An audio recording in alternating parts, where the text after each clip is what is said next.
नमस्कार, मैं हूं साक्षी मंगाई। आज की रिपोर्ट का विषय समझने के लिए 3 जरूरी सवालों पर गौर करना जरूरी है। पहला, क्या किसी देश में किसी पार्टी की लहर इतनी प्रचंड हो सकती है कि उसमें वहां के विपक्षी दलों का आराम और अस्तित्व दोनों डूब जाए? दूसरा, अगर हाँ तो इस लहर का आधार क्या होना चाहिए, कही जा रही विचारधारा या फिर दिखाई दे रहे विकास कार्य? और तीसरा सवाल, इस लहर को अगर रोकना है तो क्या करना होगा? छोटी छोटी बाढ़ का संग्रह किया जाए या फिर एक विशाल दीवार का निर्माण करना ठीक रहेगा? जाहिर है कि इन प्रश्नों का जवाब व्यक्ति भिन्न होगा। कुछ के उत्तर कांग्रेस के नजरिए से बिल्कुल अलग होंगे और कुछ कांग्रेस के दृष्टिकोण पर सहमति रखते हुए ये मानते होंगे कि कांग्रेस जो अचानक विपक्षी एकजुटता पर विश्वास करने लगी है, ये भारतीय जनता पार्टी के खिलाफ एक दमदार हथियार बनने का काम करेगा। सवाल है कि क्या वाकई ऐसा होगा? क्या छोटे छोटे दल मिलकर वाकई सत्तारूढ़ पार्टी को मात दे सकते हैं, भाजपा की उस लहर को रोक सकते हैं जिसका खामियाजा थोड़ा थोड़ा सभी विरोधियों ने चुकाया है? आइए आज उत्तराखंड की राजनीतिक हलचल का उदाहरण लेते हुए इस संभावना का आकलन करते हैं। ये कहना यथार्थ के उतने समीप शायद ना भी हो कि एक पार्टी की लहर से पूरे देश में विपक्षी दलों का सफाया हो सकता है, पर यह बात कहीं न कहीं उचित है कि दल या दल के किसी चेहरे का प्रभाव इतना असरदार हो सकता है कि विरोधियों के लिए जीत 4 कदम और दूर खिसक जाए। इसे ऐसे समझिए, उत्तराखंड विधानसभा चुनाव को लेकर जब भी सियासी जानकार हार और जीत के कारणों की चर्चा करते हैं तो इस बात का जिक्र हमेशा करते हैं कि उत्तराखंड कांग्रेस की हार के 3 मुख्य कारण थे।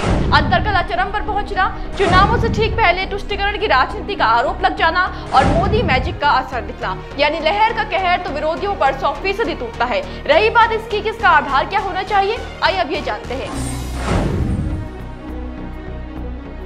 अगर विपक्षी दलों का नजरिया आपको बताया जाए तो देखिए, कांग्रेस या फिर अन्य दल ये नहीं मानते कि भाजपा जो राजनीति में झंडे गाड़ रही है उसका कारण उनकी नीतियां, जनहित के कार्य या फिर देश कल्याण में उनकी कवायदें हैं, बल्कि विपक्षी दल मानते हैं, खासकर की कांग्रेस की बात की जाए तो पार्टी के आरोप इसी ओर इशारा करते हैं कि कांग्रेस के लिए भाजपा के प्रभाव की नींव धर्म की राजनीति, लोकतंत्र की हत्या और तानाशाही है। अब हालांकि भाजपा सरकार में ऐसे कुछ ठोस निर्णय लिए गए हैं, कुछ ऐसी ठोस विचारधारा पेश की गई है जिससे जनता का यकीन पार्टी पर मजबूत हुआ हो, लेकिन इस बिंदु को दरकिनार करते हुए क्योंकि सभी दलों की शिकायतें एक जैसी है और एक ही अंजाम की संभावना भी दिमाग में सब लगा चुके हैं, इसलिए भाजपा के खिलाफ विपक्षी एकजुटता का नारा बुलंद हो रहा है। इसकी शुरुआत कहां से हुई इस पर बहुत गहराई में नहीं जाएंगे, लेकिन ये आवाजें मजबूत हुई अडानी मुद्दे के उठने और राहुल गांधी को लोकसभा से अयोग्य ठहराए जाने के बाद। आपको याद दिलाएं कि अडानी मुद्दे पर विपक्ष ने जमकर हंगामा काटा था, वहीं राहुल गांधी को लोकसभा से अयोग्य ठहराए जाने का समर्थन अन्य दलों ने ना करते हुए उल्टा भाजपा को घेरा था। यहाँ बात उठी कि भारतीय जनता पार्टी दरअसल सत्ता का दुरुपयोग करते हुए उन चेहरों को एक एक करके किनारे कर रही है जिनसे पार्टी को खतरा है। आम आदमी पार्टी पहले से ये आरोप लगा चुकी है और कांग्रेस समेत अन्य दल इसका समर्थन करते हैं। इसे लोकतंत्र पर प्रहार और तानाशाही को स्थापित करने की कोशिशें भी कहा गया। इसी के खिलाफ कई राज्यों में विपक्षी एकजुटता देखने को मिल रही है, खासकर उत्तराखंड में। आपको बताएं कि उत्तराखंड के देहरादून में भाजपा सरकार की जन विरोधी नीतियों के खिलाफ मंगलवार को सुबह 10 बजे से दोपहर 12 बजे तक सर्वदलीय धरना कार्यक्रम आयोजित किया गया, जिसमें कांग्रेस पार्टी सहित प्रदेश की प्रमुख राजनीतिक पार्टियों के नेताओं ने भाग लिया। दरअसल रविवार को कांग्रेस प्रदेश मुख्यालय में प्रदेश अध्यक्ष करण माहारा के नेतृत्व में सर्वदलीय बैठक हुई थी। सर्वदलीय बैठक में करण माहारा ने सभी पार्टी के नेताओं को संबोधित करते हुए कहा कि हमें भाजपा के समाज को तोड़ने और नफरत की राजनीति के खिलाफ एकजुट होकर लड़ना होगा। उन्होंने कहा, आज देश और प्रदेश में भाजपा सरकार का निरंकुश शासन चल रहा है, उसके खिलाफ अगर संयुक्त रूप से लड़ा नहीं जाएगा तो एक एक करके सब राजनीतिक दल समाप्त हो जाएंगे। इसी कड़ी में जन सरोकार से मुद्दे उठाने के लिए प्रदेश के राजनीतिक दल साथ आए। वैसे माना जा रहा है कि ये कांग्रेस के छोटे दलों को सारथी बनाकर महाभारत जीतने की रणनीति का हिस्सा है, पर सवाल है कि क्या इससे समीकरण बदल जाएंगे?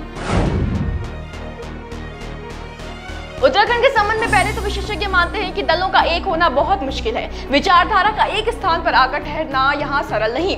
दूसरा, कांग्रेस अपने आप में बटी हुई मानी जाती है। अगर वाकई एकजुट होना हो तो पहले दल को स्वयं एक होना होगा। जानकार मानते हैं कि ऐसा नहीं है कि विपक्षी एकजुटता दमदार हथियार नहीं, लेकिन एकजुटता का लक्ष्य ही जहां अपने आप में चुनौती हो वहां इसका असर बहुत प्रभावशाली शायद ना हो। इसलिए अगर कांग्रेस वाकई रणनीति बना रही है तो पहले अपने दल में बटे धड़ों को एक करना जरूरी होगा, तब जाकर उस लहर को काटा जा सकता है जिसने साथ आने पर मजबूर किया है।